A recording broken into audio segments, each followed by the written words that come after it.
Hello guys, मैं हूं दीपक और मैं स्वागत करता हूं आपके अपने यूट्यूब चैनल मैग्नेट अकाउंटिंग पर। दोस्तों, इस चैनल पर आपको टैली प्राइम का बिल्कुल नया कोर्स करवाया जा रहा है और वो भी बिना किसी चार्जेस के। तो ये सभी स्टूडेंट्स के लिए काफ़ी अच्छी अपॉर्चुनिटी है जो टैली को सीखना चाहते हैं। तो गाइज, आज के इस वीडियो लेक्चर में हम सीखेंगे कि कैसे टैली प्राइम में कंपनी को क्रिएट किया जाता है। लास्ट वीडियो लेक्चर में हमने सीखा था कि कैसे हम अपने पीसी या लैपटॉप में टैली को डाउनलोड और इंस्टॉल कर सकते हैं। तो चलिए आज का वीडियो लेक्चर शुरू करते हैं। तो सबसे पहले हमें टैली को ओपन करना होगा। ये टैली प्राइम का शॉर्टकट आपको दिखाई दे रहा होगा। जब हम टैली को इंस्टॉल करते हैं तो ये विंडो पर ऑटोमेटिक आ जाता है और टैली प्राइम का जो लोगो है वो कुछ इस तरह से दिखाई देगा आपको।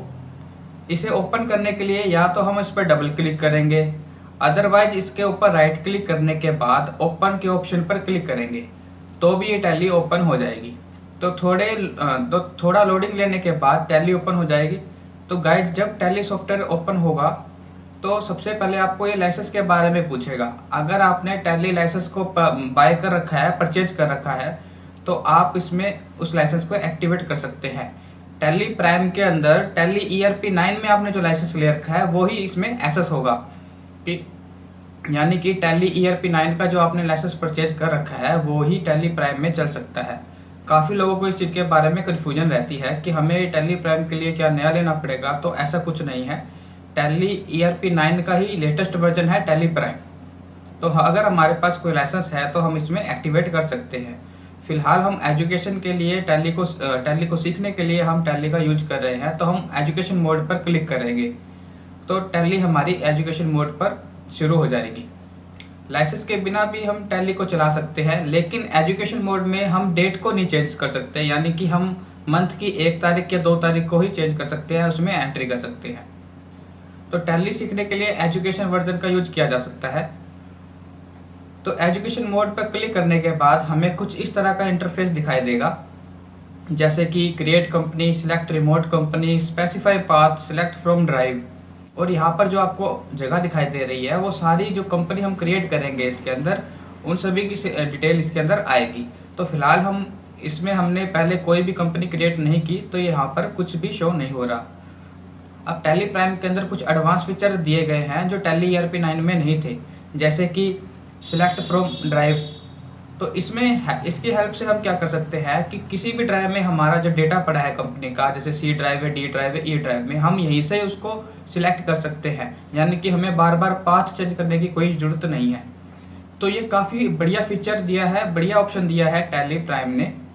इसके ठीक ऊपर स्पेसिफिक पाथ का भी ऑप्शन दिया हुआ है, जो कि टैली ERP 9 में भी था। इसमें हम जहाँ पर भी हमारे किसी फोल्डर या किसी ड्राइव में हमारा जो डेटा पड़ा है उसकी लोकेशन को कॉपी पेस्ट करके हम इसमें डेटा को ओपन कर सकते हैं।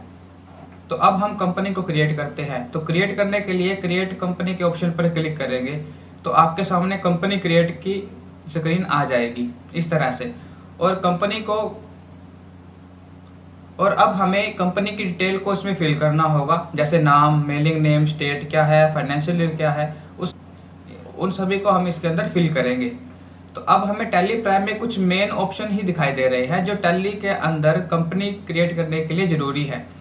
उसके अलावा जो फीचर है वो कंपनी ने हाइड कर दिए। अगर आपको वो फीचर चाहिए, जैसे कि पासवर्ड चेंज करना है, हमें कॉन्टैक्ट वगैरह डालना है कंपनी का, तो हम F12 को प्रेस करेंगे। F12 प्रेस करने के बाद आपके पास कुछ ऑप्शंस आ चुके हैं, जैसे कि contact detail, wallet password, access control आदि। तो जो भी फंक्शन हमें इसमें यूज करना है उसे हम यस करके ऑन करके उसे यूज कर सकते हैं। तो सबसे पहले कंपनी क्रिएशन में हमें टैली नाम पूछ रहा है कि किस नाम से हमने कंपनी को क्रिएट करना है। तो मैं यहाँ पर नाम को टाइप कर देता हूँ और मेलिंग नेम में भी सेम नाम आ जाएगा। यहाँ आपके पास अगर आप मेलिंग नेम में अलग नाम ऐड करना चाहते हैं तो भी आप इसमें टाइप करके ऐड कर सकते हैं। उसके बाद कंपनी का एड्रेस कहाँ का है वो इसमें हम फिल करेंगे। एड्रेस डालने के बाद नेक्स्ट ऑप्शन आता है स्टेट का, जहाँ भी कंपनी है उसका स्टेट हम सिलेक्ट करेंगे।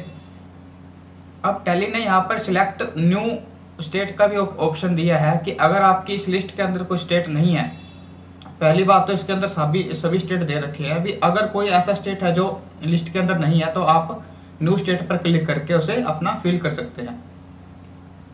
फिर आता है कंट्री का, कंट्री को सिलेक्ट करना है। उसके बाद pin code, telephone number, mobile number, email, website, fax number जो भी है वो सब डिटेल हम कंपनी की इसके अंदर फिल कर देंगे। उसके बाद ऑप्शन आता है फाइनेंशियल ईयर बिगिनिंग फ्रॉम, यानी हमें फाइनेंशियल ईयर को इसके अंदर डालना है। हमारा जो भी फाइनेंशियल ईयर है वो जो हमारा फाइनेंशियल ईयर होता है वो 1 अप्रैल से 31 मार्च तक का होता है। तो हमें यहाँ पर फाइनेंशियल ईयर की बिगिनिंग के बारे में पूछ रहा है तो यहाँ 1 अप्रैल रहेगा। और नेक्स्ट है book beginning from. Book beginning का मतलब एक एग्जांपल से समझते हैं कि मान लीजिए हमारा जो फाइनेंशियल ईयर है 1/4 से शुरू होता है और हमने अपना जो बिजनेस है वो 1/7 यानी 1 जुलाई में हमने शुरू किया है। तो हमारा फाइनेंशियल ईयर क्या रहेगा 1/4, और हमारी जो बुक बिगिनिंग है जिस टाइम हमने बिजनेस को शुरू किया है, बुक्स को मेंटेन करना शुरू किया है, वो क्या रहेगा 1/7। तो बुक बिगिनिंग और फाइनेंशियल ईयर में दोनों में अलग अलग डेट आ सकती है। फिलहाल के लिए हम दोनों में सेम ही 1/4 को ही रखेंगे, सेम डेट को ही रखेंगे। अब हम एंटर से इस डिटेल को सेव कर लेंगे और जैसे ही हम इसको सेव करेंगे तो टैली प्राइम में आपको लिखा दिखाई दे रहा होगा कंपनी क्रिएटेड सक्सेसफुली। अब टैली प्राइम में एक नया फंक्शन है कि जब हम टैली प्राइम में कंपनी को क्रिएट करेंगे तो साथ ही साथ हमें ये कंपनी के रिलेटेड अकाउंटिंग, इन्वेंट्री या टैक्सेशन से रिलेटेड जो फीचर्स हैं उनको ये पूछेगा। तो ये जो फीचर्स थे हमें टैली ERP 9 के अंदर अलग से इनेबल करने होते थे कि जो जो हमारा काम था हम उसे इनेबल कर सकते थे। लेकिन टैली प्राइम में कंपनी क्रिएट करने के साथ ही कंपनी क्रिएट करने के टाइम ही हमसे ये पूछने लग जाता है कि जो भी फीचर आपको अपने काम से रिलेटेड चाहिए तो आप पहले ही इसे ऑन कर सकते हो। तो ये काफ़ी अच्छा शॉर्टकट दिया है इन्होंने। तो इन सभी फीचर्स के बारे में हम आने वाले लेक्चर्स में अच्छे तरीके से डिटेल के साथ समझने वाले हैं। तो अब हम इन सभी डेटा को सेव कर लेते हैं। GST वगैरह ऑन करना है तो हम ऑन कर सकते हैं और सारी डिटेल को हम सेव कर लेंगे। कंपनी क्रिएट होने के बाद आपको यहाँ दिखाई दे रहा होगा कंपनी का नाम, कंपनी का फाइनेंशियल ईयर और गेटवे ऑफ टैली। तो इस तरीके से टैली प्राइम के अंदर हम कंपनी को क्रिएट कर सकते हैं बहुत ही आसानी से।